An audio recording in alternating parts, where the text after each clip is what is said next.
Welcome to Garden Wise Adventures. My name is Millie, and today is the day that I'm going to show you how I make my compost. Now, behind me I have my 3 compost bins. I've had these bins for about 15 years, and I've made compost for at least 30 years. Now, when I was in Southern California, I made compost differently than I do now. I used the hot composting method, and that means that I wanted to turn compost as fast as I possibly could.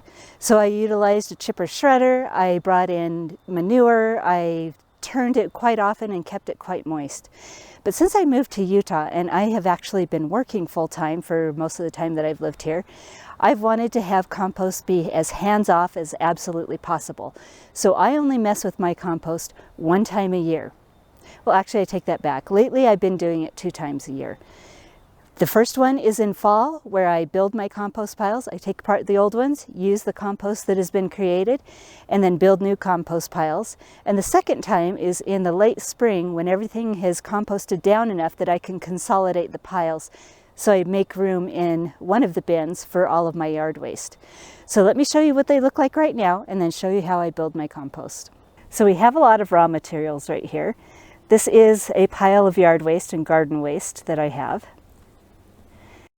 This is a pile of Jerusalem artichoke sticks and some of my kale that I decided that I was going to pull out. This is all of the yard waste that's been sitting in this bin and accumulating over the year. We've got the old straw that I didn't have room in my beds for. This straw was used around my fig trees to insulate them over last winter. And it's just been sitting here in a pile over the summer. And it's been kind of trying to rot down. Here in Utah, we're so dry, it really doesn't rot down that quickly. But this is all that's left of it. The rest of it is in my garden beds, and I'll use some of it in my compost pile. This is from the middle bin that I've already taken out. And look at that compost. This is 1-year-old compost, and I will show you a picture of what it looked like last fall. This is the bed that I emptied the compost out of. I just pull it all out of the bed so that I can rebuild my compost piles. And this is the bed that I have not emptied out yet. If you look down here, you can see what the compost looks like underneath the top layer of refuse. Now, this is just stuff that I've been pouring over from over the fence when I cleaned up the side of my yard. So all of this is going to go in here. So let me show you how I build my compost piles. Now, building compost using the cold composting method is really, really easy. All you need is just the materials, and you need a way to keep the compost wet. Now let me show you how I keep these piles watered and talk to you about why I do that. Now, I live in Utah, zone 6/7, and we only get about 12 inches of rain, if we're lucky, per year. So I do, way down where my house is, I have a hose bib and a 100-foot hose that actually can reach all the way up to this compost pile. But during the winter, the hose bibs are frozen. During the summer, that's a long way to bring up a hose, and it takes quite a bit of water to water the amount of mass that I usually have. So what I did is I attached a spray head right in between these 2 beds that's attached to the irrigation system on this hill. Now, this hill, the irrigation goes off once every week to 2 weeks, just depending on how hot it is and the time of year. And that's enough to make these compost piles compost all the way down to finished compost in 1 season. Now, because I don't have a huge amount of time, I don't even chip or shred my compost. What I do, though, to make sure that it composts down quickly is I try to have approximately the right ratio of greens to browns. Now, the greens are in my compost bin over here. That's just all my garden refuse. And the browns are the straw that I have and all the leaves. I have a ton of leaves. My neighbor has 3 cottonwood trees that fall onto my property. I also let him, when he rakes up his property, throw the leaves in my piles. He was really skeptical. Last year was the first year he did it, and he was like, I don't think you even have room. And I'm like, don't worry about it, it'll be fine. Now I'll show you the picture again of what my compost piles looked like last fall, and you can see how much they composted down. So you can have full compost in 1 season in a dry climate, as long as you are careful about how you mix it, and as long as you're careful about keeping it moist. So let's show you how I do it. And it's really super easy. So the first thing that I'm going to do is I'm going to take all of my So I'm going to take this kale right here. So it's very rough chopped.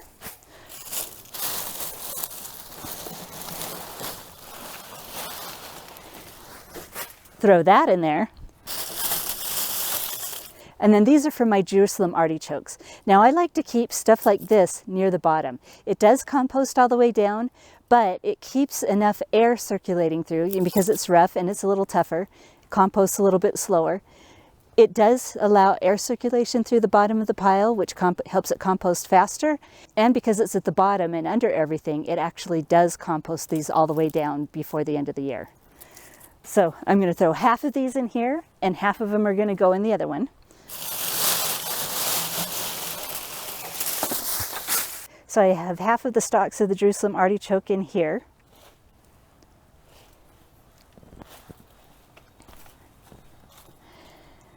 And this is what it looks like already in here. Next, I'm going to scrape the uncomposted layer off of this pile over here and put it into the middle pile.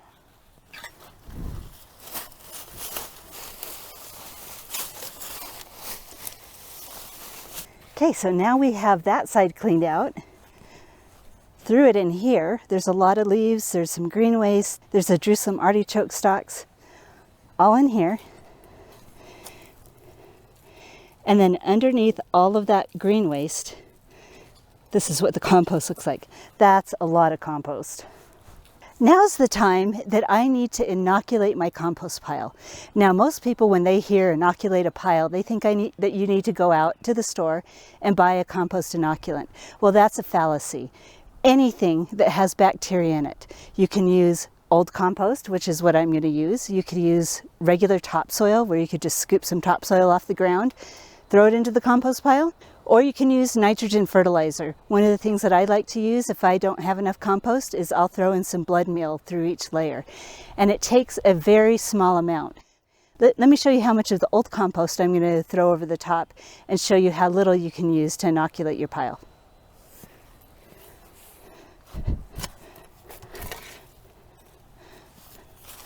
So this shovelful right here, spread over the top of what I've already put in here.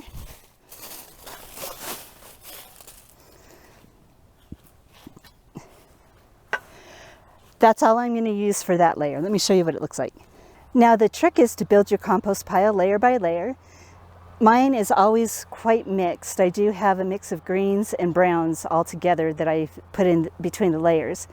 And then I just put a little sprinkling of compost over the top. And that helps the whole thing decompose quite quickly. So I've got quite a few leaves. We're just going to build a little bit of this pile because I'm running out of daylight. We'll empty out this pile another day and start that on another day because I'm going to be actually doing my leaf cleanup next week. And when I do my leaf cleanup is when I really build my compost piles. So the way I'm going to build them right now for you is I'm going to use as much of this pile as I can. We're going to use some of that leftover straw and old compost over here. And we're just going to build this pile as much as we can while in the daylight that we have.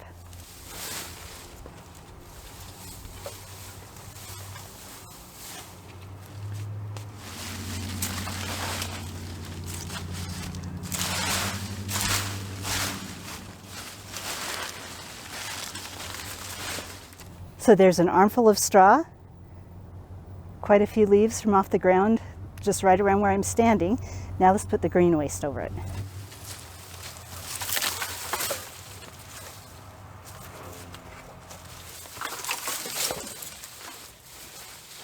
So that's the amount of green waste that I'm going to put in there, or the greens that I guess you would call it. There's the browns and the greens. And like I said, I don't really watch the ratio that much, as long as I get a good layer of both. I think, and I'm not sure, that they say you should have like 60 or 70% browns and 30 to 40% greens. Now, you know, like I said, I don't really pay attention to that, and it still composts down beautifully. I also don't chop anything up really small. It's the moisture and adding the inoculant of compost over the top that helps it compost so quickly and thoroughly.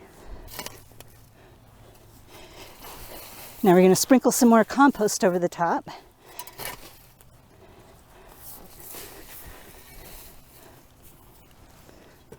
and start over.